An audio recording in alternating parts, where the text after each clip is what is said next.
Hubble logged a shadow next to 3I Atlas. The first reaction wasn't fear, it was confusion, because the stars went missing where nothing existed. Not fuzzy dimming, not a smudge, a sharp bite out of the background, like someone erased a small patch of sky with a careful blade. And the worst part is this: the bite moved with 3I Atlas. Same offset, same angle, same distance, frame after frame, like a silent companion. NASA didn't announce it because you don't announce a shadow. You announce an object, but here, the object wasn't there, only the effect. JPL ran difference imaging, subtracting stacked exposures, cleaning noise, removing cosmic rays, and the missing star patch stayed put. They checked guide star jitter, they checked tracking drift. They checked every boring error that can fake a void in a deep field. The void survived the cleanup, it survived the excuses. It sat beside 3I Atlas like a second body that refused to show itself. If you've ever stared at a night sky and noticed one spot feels wrong, that's the feeling the analyst described in the internal notes. Because Hubble doesn't hallucinate shadows. Hubble counts light like a banker counts money, and this was a measurable deficit. At first they tried dust. A faint dust sheet could absorb starlight without reflecting much back, especially if the grains were dark and cold. But dust doesn't hold a crisp edge in motion, dust spreads, dust blurs, dust doesn't carve a clean silhouette and keep it. Then they tried a detector artifact, a dead pixel cluster, a flat field error, something that would stay in the same camera coordinates.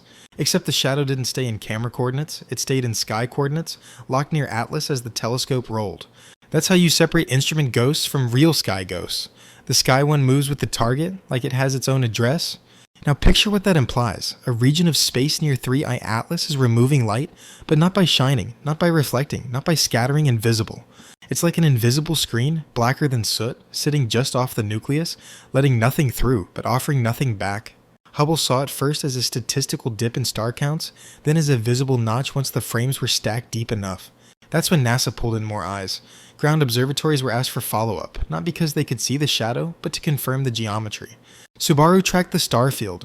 The VLT checked faint background flux. The results weren't dramatic, but the deficit pattern lined up. And the shadow kept the same separation, like it was tethered. Not trailing like a tail, not leading like a bow shock, just beside. Comets don't do beside. Their dust goes back, their gas goes back, their story is always a tail, always awake behind the motion. A companion shadow breaks that rule, because it acts like formation flying, like two bodies, sharing a path with disciplined spacing. NASA's first safe hypothesis was simple: a fragment, a chunk of material that doesn't reflect much light, sitting near the main body. But if it's a fragment, why doesn't it brighten in the same exposures? Why isn't there even a faint point source in the deepest stack? Then Webb was tasked to look for heat, because even a black object must radiate something, even if it's just a whisper in infrared. And Webb didn't see a bright partner. What it saw was colder, stranger, a soft dip in the thermal background near the same offset. Not a clear body, not a glowing dot. A subtle local depression, like the space there was cooler than it should be. That's when the word occluder appeared. Not moon, not fragment. Occluder because all it did was block. Blocking without reflecting is rare, because most matter does both. Even dark asteroids reflect some light. Even dust glows faintly. So what blocks like that? Something with an extreme albedo close to zero, or something that bends light away instead of absorbing it?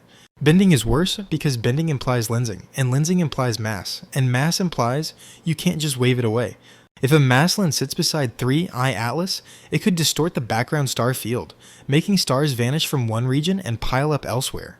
So JPL ran an astrometric test looking for tiny shifts in star positions around the missing patch, like a fingerprint of curvature. The shifts were small, almost buried, but consistent enough to make the room go quiet. The stars near the edge were displaced. Not by much, but enough to suggest this wasn't a hole in the image. It was space behaving differently in a localized pocket. And once you accept localized pocket, you remember the other anomalies tied to Atlas. The drift corridors, the night side seam, the pulse timing. The shadow didn't look like a new mystery, it looked like the same mystery wearing a different mask. Because a shadow next to a comet is not a pretty effect, it's a sign that something near it is interacting with light in a controlled way. NASA tried the final boring explanation. Outgassing clouds can be optically thick in places, creating temporary dark lanes. But thick gas doesn't hold shape beside the nucleus. It wraps, it shears, it trails. This shape was stable and offset like a separate actor. So the question became unavoidable. If there is a companion, why can't we see it? And if there isn't, why do we see its shadow? That's the moment the story stops being about a comet and becomes about a blind spot in our instruments. Because instruments are built to see objects, not absences that move, not shadows with no source, not invisible partners that only reveal themselves by theft. The first thing NASA did was try to make the shadow fail under a simple trick. Rotate the camera and see if the void stays glued to the sensor. Because if it's a detector scar, it won't care about the sky. It will sit in the same pixel neighborhood like a stain you can't wash out. Hubble can roll its orientation, changing how the sky maps onto the detector, and that roll is the cleanest lie detector you can run in orbit. So they scheduled a roll series around 3i Atlas, multiple angles, same exposure depth, same star field, same target, different geometry. In the first roll, the shadow sat beside Atlas like before, sharp edge, same separation, same weird companion placement.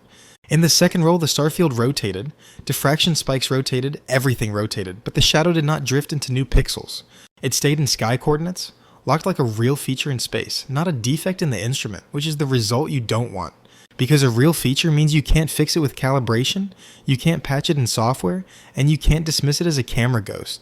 The next test was parallax, not from Earth, but from time, because Hubble's orbit shifts its view enough to change angles subtly. If the shadow is close to Atlas, the apparent offset should change slightly as viewing geometry shifts, like a nearby object sliding against a far background. So they measured the offset down to tiny fractions, and the shadow did something careful. It moved, but not like a loose cloud. It maintained a consistent spacing band as if it was tethered at a fixed distance in Atlas's local frame. Not trailing behind like dust, not drifting outward like gas, just holding formation, which is not how comet junk behaves. At that point, NASA asked a nastier question. Maybe the shadow isn't blocking light, maybe it's bending it away. Because bending would explain why there's no bright body, no reflective point, only a missing region where photons get diverted. So they mapped the star positions around the edge, searching for weak lensing signatures, tiny shifts, tiny distortions.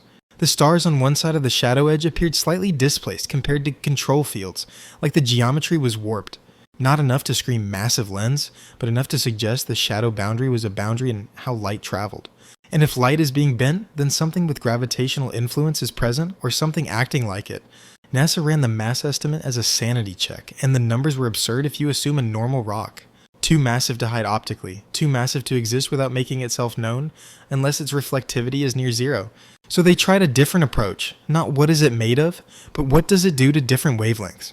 Hubble watched in multiple filters, because dust absorption is color dependent, but lensing is not, it steals geometry more than color.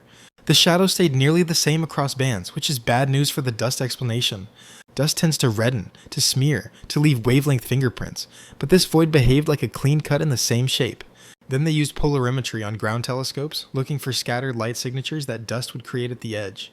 The results didn't show a strong scattering halo, which means there wasn't a thick dust wall making a simple shadow. So the invisible fragment theory got uglier. If it's a fragment, it's either unbelievably dark, or it's wrapped in something that prevents reflection. And that something ties back into the corridor story, field behavior, structured pockets, timing cycles, the kind of influence you can't photograph directly.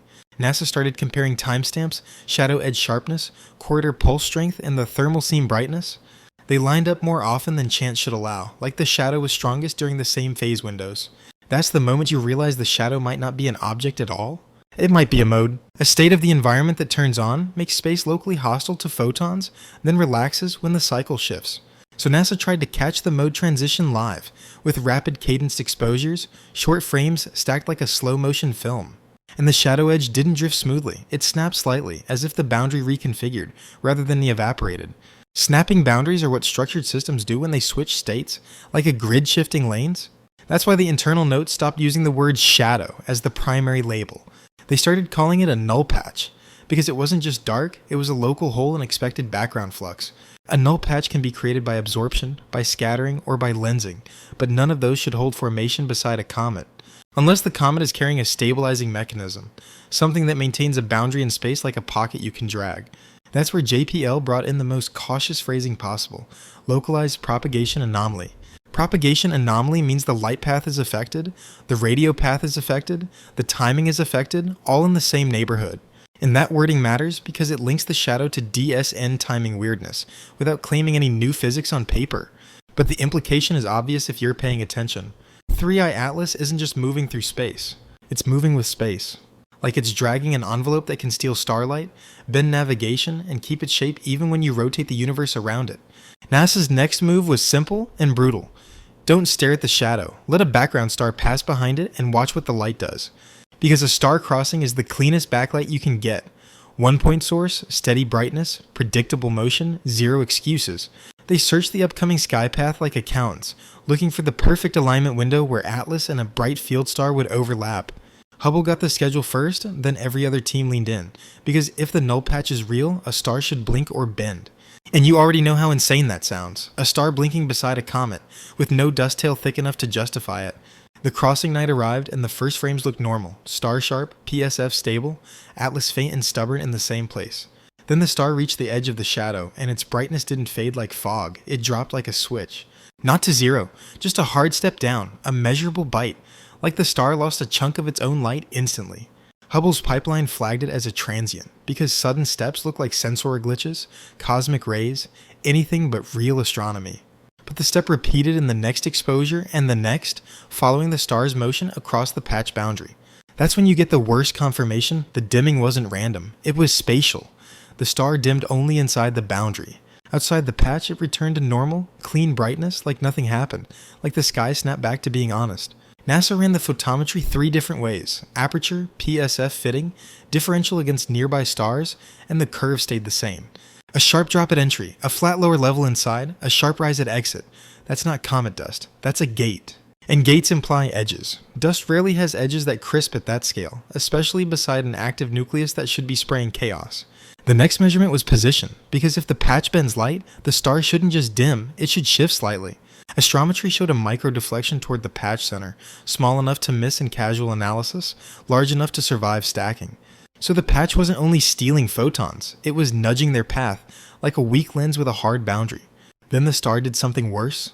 As it crossed deeper, the light curve showed a tiny ripple, not noise, a repeating dip and rise pattern like interference.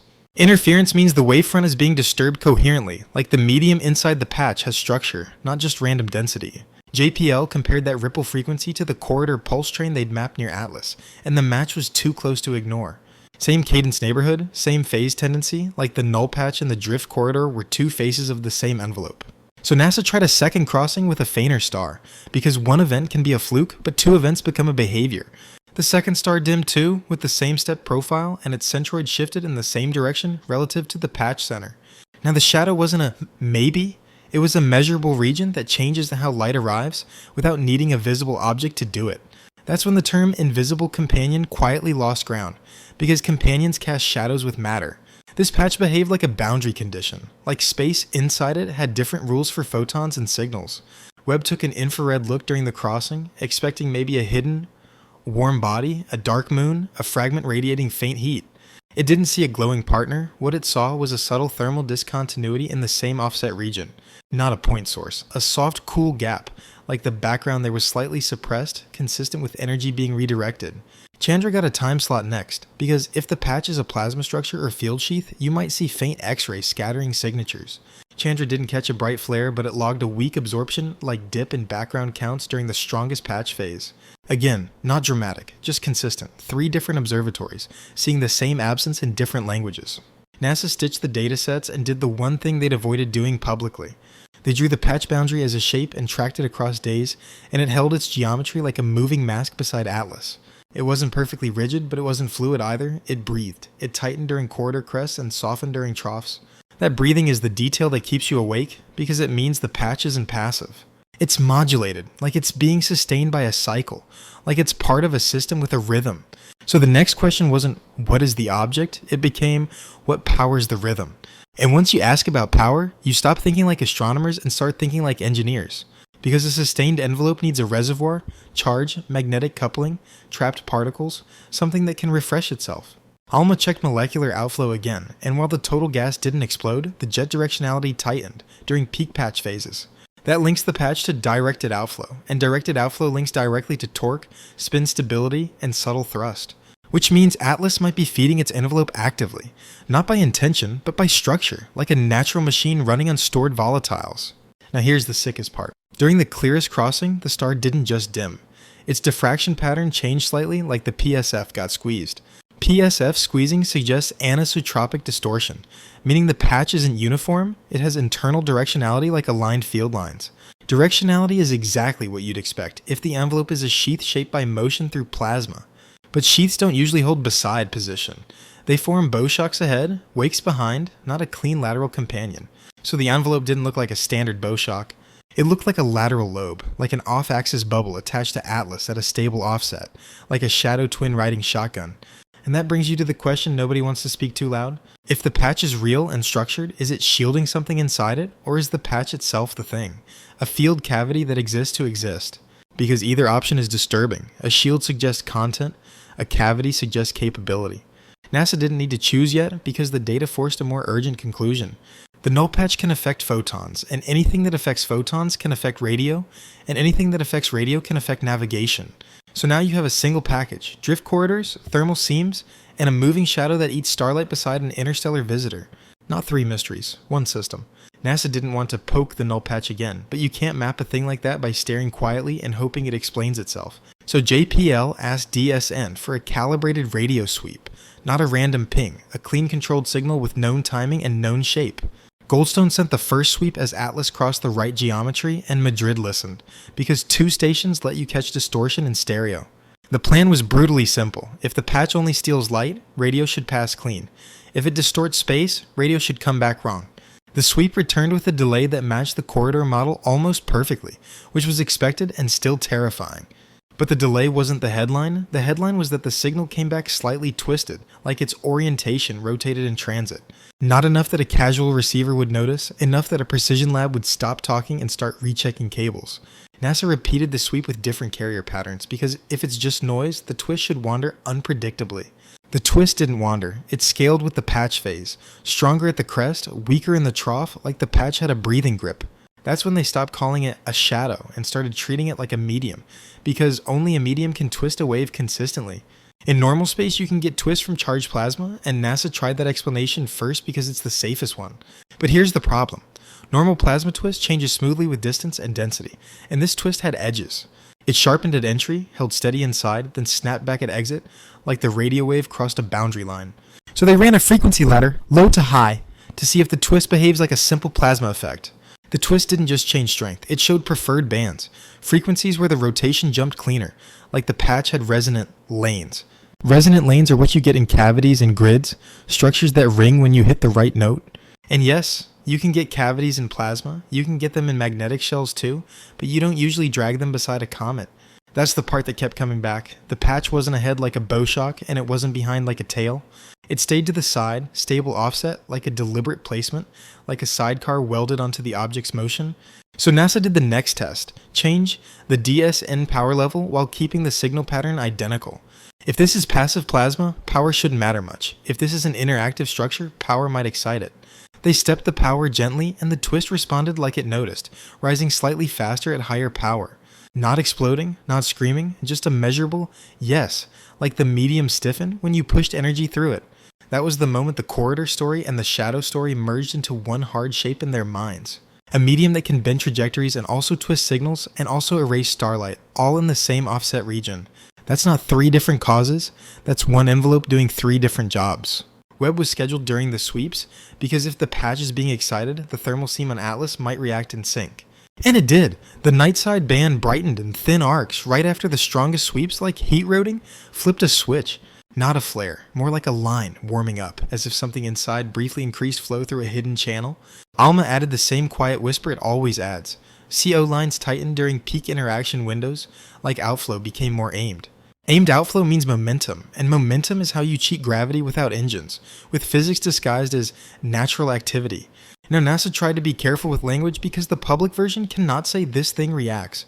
So internally they wrote it as correlated modulation, the most boring phrase possible for something that feels alive. Then the null patch did something nastier. During one sweep series, the twist didn't just scale, it inverted briefly, like the signal rotated the other way for a short window. That inversion was a shock because inversion implies the internal field orientation flipped, like a grid lane swap polarity. Polarity swaps are not what drifting dust does. Polarity swaps are what organized field systems do when they reconfigure. JPL checked if the inversion lined up with Atlas's rotation phase, and it did within a tight margin. So now you had a clock again. Rotation, seam geometry, corridor pulses, and now a radio twist that flips sign on schedule. That's when the analysts started drawing an uncomfortable picture. Not a hidden object beside Atlas, but a side lobe of a field envelope that can switch states like a shutter that opens and closes. A shutter would explain the star step dimming too, because a coherent boundary can cut flux cleanly without needing a physical wall. And if it's a shutter, it can also steer, because a boundary that bends waves can bend paths. NASA tested that idea by comparing spacecraft drift direction during twist inversion windows. The drift direction bias shifted slightly during inversions, like the same internal flip affected both radio propagation and force direction. That's the kind of linkage you can't fake with processing mistakes, because two separate measurement stacks agreeing is rare. Now you might think the answer is a fine, it's plasma, and that would be comforting if plasma behaved this cleanly. But this wasn't messy, it wasn't smeared, it had structure and lanes and edges, and it followed Atlas like a shadow twin. So they looked for the missing piece. Where does the structure get anchored? Because you can't keep a boundary stable unless something is holding it in place, like a spine. NASA tried to find that spine with deep imaging again, pushing the stacks, hunting for any faint object hiding inside the null patch. Nothing appeared, no reflective speck, no cold warm body in IR, no simple fragment, only the absence stayed consistent. So the spine wasn't visible matter, it was geometry. And once you accept geometry as the anchor, you realize the patch could be a field cavity with its own internal alignment. A cavity aligned to Atlas's rotation, fed by directed outflow, pulsing in lanes, and positioned laterally like a controlled feature. That's the point where the invisible companion theory becomes unnecessary. The patch doesn't need a companion, the patch itself is the companion.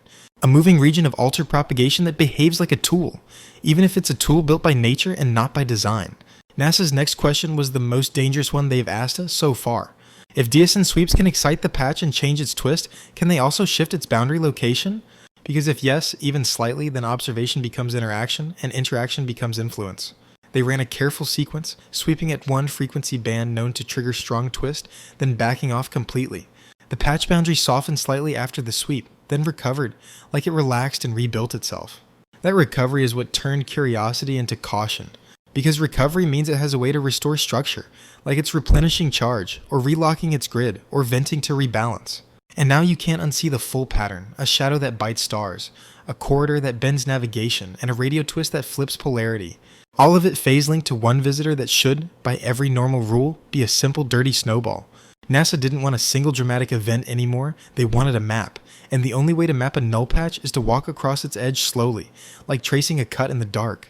So JPL planned a controlled scan, not at Atlas itself, but across the space beside it, step by step, letting the instruments cross the boundary on purpose. Hubble handled the visuals because it's the best at counting missing stars. DSN handled the radio because it's the best at feeling timing drift in bone-level precision. They picked a clean star field, dense enough to make the deficit obvious, and they scheduled micro-offset pointings like a grid laid over the sky. You'd think the result would be simple. Dark region here, normal region there. But the first steps didn't give a smooth gradient. Instead, the null patch behaved like a door. At one offset, the star counts dropped hard. At the next offset, they recovered too quickly. That, too quickly, is what made the room go quiet, because smooth dust wouldn't recover that fast, and weak lensing wouldn't snap that cleanly. Then Hubble took the next step, slightly deeper, and the missing star region didn't just expand, it duplicated. Two deficits appeared side by side, like the shadow split into twin bites, separated by a thin strip of normal sky that shouldn't exist. Not a blur, not noise, two clean notches, parallel like a sliding door that opened into two panels instead of one solid wall. JPL first assumed it was processing, because duplication is what happens when you over-subtract, but the raw frame showed it too. They repeated the scan with different exposure lengths, different filters, and the twin deficits held their positions relative to Atlas.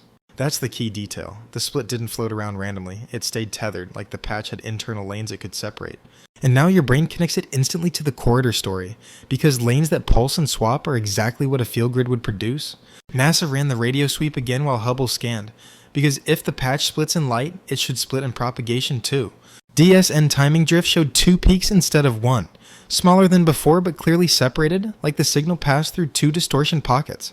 Those peaks weren't identical. One produced more delay, the other produced more twist, like two channels doing different jobs. That difference is what killed the last single blob of plasma excuse, because blobs don't divide into specialized lanes on command. So they pushed the scan farther, hunting for the center line, expecting to find the deepest void between the two halves. But the deepest void wasn't between them, it was off to one side, as if the center moved when you tried to define it. That's what a reconfigurable system does. It refuses to give you a stable middle, because the middle is not a place. It's a state. Webb watched the same window in infrared, and the thermal response mirrored the split in a way that felt almost cruel. Instead of one faint night-side seam, Webb saw two thin arcs, brighten it in alternating rhythm, like heat rooting forked into two channels. Not bright enough for headlines, but clean enough to be real. The kind of pattern you only see when flow is guided. ALMA added its quiet confirmation again. The CO line didn't spike huge, but the line shape suggested two slightly different outflow directions. Two outflow directions can create two field lobes if the environment is charged enough and the geometry locks, and that geometry kept locking back to the same thing, Atlas's rotation phase. JPL checked the timestamps and found the split was strongest during a specific spin window, like the patch unfolded at one angle. Outside that window, the twin notches merged back toward one, like the system couldn't hold two lanes all the time. That merging wasn't smooth either. It happened in steps, small boundary snaps, like a mechanism catching on teeth. Now if you're watching carefully, you realize the split solves an earlier mystery. It explains how the patch can stay beside Atlas without trailing, because it isn't a cloud drifting in wind. It's a lateral lobe system, stable in the object's frame, able to expand or divide depending on internal state. NASA tried to measure the lobe spacing precisely because spacing is the fingerprint of structure. The separation stayed within a narrow band across multiple scans, like the system had a preferred width, not an accidental spread. Preferred width implies constraint.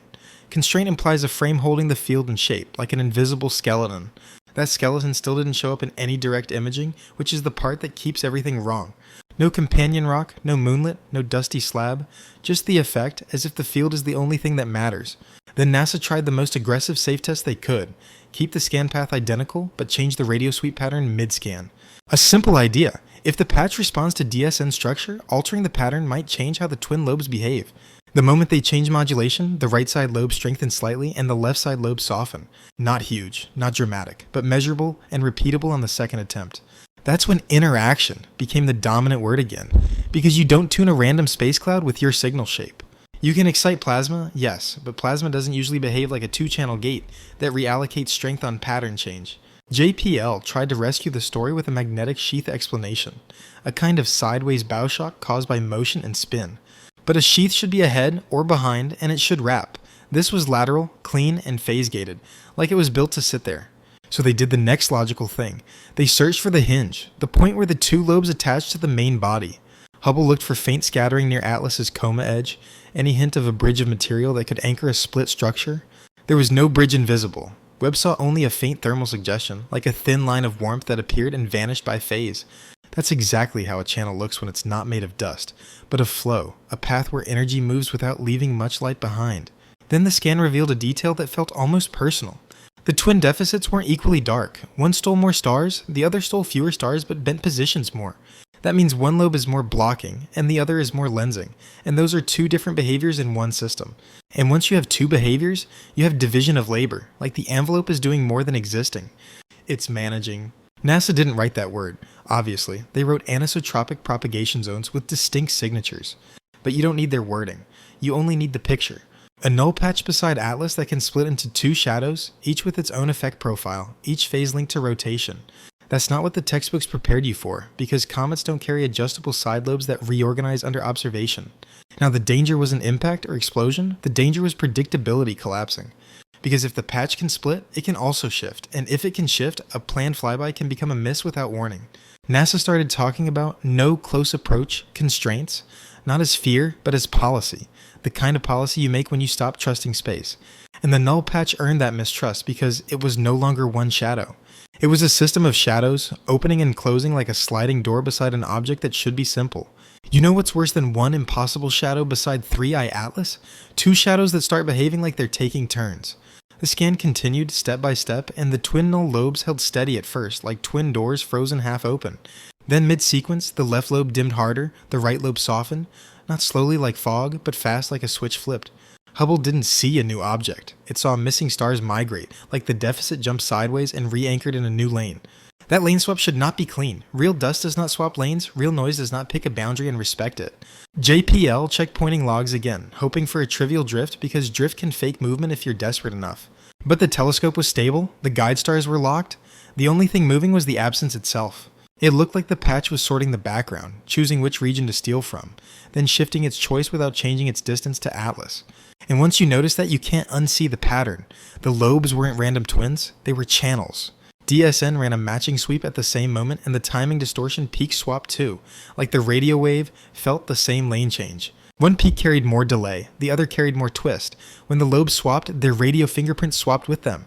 That's a disgusting kind of consistency, because it means the shadow isn't just visual, it's a multi-wavelength state change in one system. NASA asked the next question quietly, because it sounds insane out loud. Can the patch decide which lane gets priority? They tried to measure the swap rate, and it wasn't chaotic. It clustered around a repeat period close to Atlas's rotation. Not one perfect beat, more like a drifted rhythm, but stable enough to predict a high chance window for a swap. Webb watched that window, and the night-side thermal arcs responded in sync, like heat rooting inside Atlas changed tracks too. You'd see one arc brighten faintly, then fade, while a neighboring arc sharpened, as if flow shifted through different internal corridors. ALMA didn't show a huge outburst, but it did show line shape tightening in two alternating directions, like the gas jets had two preferred aim points. Two preferred aim points can create two side lobes. Two side lobes can swap dominance if the internal pressure distribution shifts. That's the safe explanation. It keeps you inside physics. It's still terrifying, because it makes 3i Atlas a structured engine by accident. Then the Starfield crossing data made it worse. During a swap, a background star didn't just dim inside one lobe, it dimmed, recovered, then dimmed again, as if the boundary slid under it. That's what lane change looks like in light. The star stayed still, but the null region moved across its line of sight like a moving shutter. The light curve wasn't smooth either. It stepped down, held flat, stepped up, then stepped down again, with a new plateau level. Plateaus mean stable states. Stable states mean the patch has more than one mode, like a system that can lock into discrete configurations. NASA tried to force mode selection with DSN pattern changes again, because if interaction exists, maybe you can guide it gently. They altered modulation timing during the expected swap window, and the swap happened earlier, by minutes, like the patch took the hint. Not proof of control, but proof of sensitivity, and sensitivity is enough to make deep space navigation sweat. JPL wrote the phrase state-dependent propagation and pretended it was normal. It is not normal when it rides beside a comet. They also noticed something else during the swaps. The empty strip between the lobes wasn't always empty. Sometimes, that strip showed a thin partial deficit, a ghost lane trying to form, like the system wanted a third channel but couldn't hold it. That half-formed lane appeared only during swap transitions, like a buffer zone where the patch reconfigures before it locks again. If you've ever seen traffic merge in a tunnel, that's what it felt like. 2 lanes, then a messy transition, then 2 lanes again. NASA started calling the lobes A and B in the room, not as objects, but as states, because treating them as bodies stopped helping. State A had stronger blocking, State B had stronger bending. During swap, the system briefly created a mixed state in the center. Mixed state means overlap. Overlap means interference. Interference is exactly what the star ripple patterns hinted at earlier. So they ran a coherence test using star scintillation statistics, trying to see if the patch behaves like a structured medium. The coherence rose during lane dominance, dropped during transitions, then rose again, like the grid tightens when it chooses a lane. A tightening grid explains why edges stay sharp, why dimming steps are clean, and why the patch doesn't smear into a normal comet coma. Now you're probably wondering why any of this matters if Atlas is far away and harmless. It matters because this is the first time NASA has seen a moving region that can reconfigure how signals and photons travel near a small body. If the patch can swap lanes beside Atlas, it can also swap lanes around something else later, like a field tool carried forward. And if it can do that, it can mess with any spacecraft that gets unlucky with timing, even if the craft never approaches the nucleus. That's why JPL started writing new rules for flyby windows, not based on distance alone, but based on phase. Distance is geometry, phase is behavior. When behavior changes on a clock, geometry stops being the only thing that protects you. They attempted one more measurement to stay sane, a long, continuous stare without scanning, to see if swaps still happen without provocation. The swaps still happened. They were slower, but they happened, which means the patch isn't just reacting to being mapped. It has its own internal schedule, and our observation can nudge it, but we didn't invent it.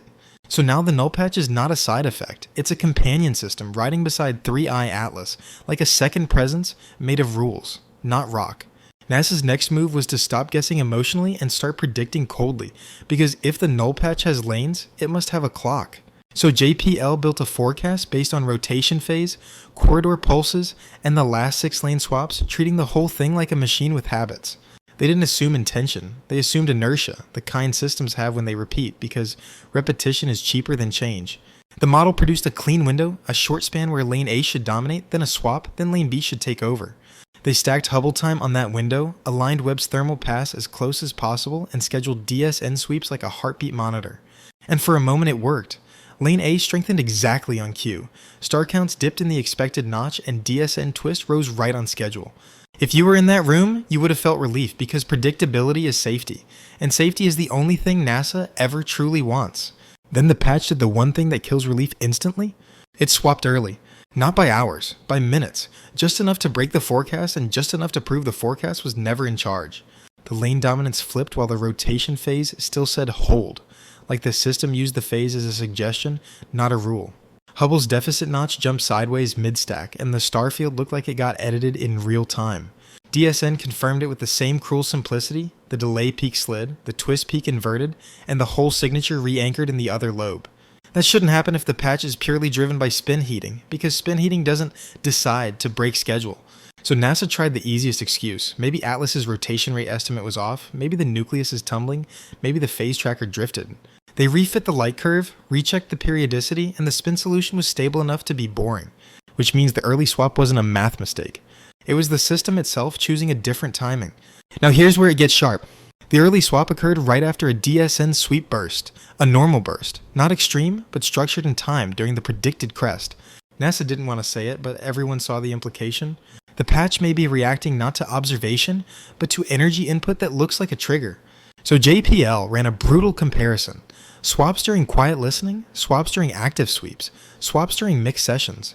The swaps clustered tighter around active sweeps, like the system is easier to flip when you inject a pattern wave through it. That isn't control, it's sensitivity. But sensitivity still matters because a sensitive system can be pushed accidentally, and accidents in deep space cost missions. Webb watched the thermal seam during the early swap, and the seam didn't just brighten, it shifted. The warm arc slid along the night side like a routed flow line moving to a different channel, as if internal heat plumbing changed track. Alma registered the same quiet confirmation in chemistry. No giant explosion, just a direction tightening, like the outflow became briefly more coherent during the flip. Coherence during a flip is the opposite of what you expect from turbulence. Turbulence gets messy when it changes. This got cleaner. NASA's next hypothesis was uncomfortable, but still natural. Maybe the patch is a cavity fed by jets, and the jets have two stable vent groups, and small changes in pressure flip which group wins. That explains lanes, swaps, and sharp edges, without needing new physics. But it doesn't explain the one detail that kept coming back like a ghost. Why does the patch sit beside Atlas, not behind it? Why does it behave like a lateral tool, not a wake? So they tried to map the patch's attachment point, again, using deeper stacks right at the coma boundary. Hubble saw nothing solid. Webb saw only a faint heat hint that appeared when the patch was strongest, then faded when the lane softened. That suggests the attachment is not matter you can photograph. It's geometry you can only infer. Then NASA tried a different prediction variable, not rotation, but pulse train frequency of the corridor. Because the corridor pulses were more stable than the lane swaps, like the envelope's heartbeat is stronger than its lane preference. They forecast swaps based on pulse crests instead of spin phase, and the accuracy improved, which sounds good until you realize what it implies. It implies the envelope clock is not the object clock. Atlas is carrying a system whose timing is partially independent from the nucleus rotation. That's like a second metronome riding inside the same body, close enough to couple, but strong enough to drift. Now if you followed this far, you see what the shadow has become. It's no longer a dark spot. It's a switching structure with a clock that can be nudged by patterned radio energy and still keep its own internal rhythm. And if it has an internal rhythm, it can have internal thresholds. Thresholds are where systems flip state suddenly, like a door that stays shut until one extra push makes it open. NASA tested thresholds by stepping DSN sweep intensity slightly during a neutral phase window. The patch didn't respond to small changes at first, then it snapped into a dominant swap at a specific step, like the threshold was real. That kind of snap is what makes engineers nervous because thresholds produce surprises. And surprises are how you lose a trajectory without ever getting close to the object. JPL wrote the most careful conclusion possible. The propagation anomaly exhibits bistable modes with transition sensitivity correlated to external signal injection. In normal human language, that means this. The shadow has two lanes. It flips between them, and your radio can push it over the edge. NASA didn't publish that sentence. But the operational team started acting like it was true, because you don't need publication to change a flight plan. They began designing DSN tracking sessions to avoid trigger-like timing near predicted swap windows. Not because they were scared of Atlas attacking them, because they were scared of accidentally poking a system that pokes back. And the patch, as if to underline the point, broke the next forecast too. This time it didn't swap early. It delayed. It held lane A past the predicted end, then switched with a sharper edge than ever, like it waited, then snapped. That's what adaptive systems do when they resist being predicted. Not alive, not thinking, but structured enough to have multiple stable choices and a way to pick them. So the null patch stopped being a curiosity and became a planning risk. Not because it will hit anything, because it can rewrite the rules of safe distance if the space around it isn't passive.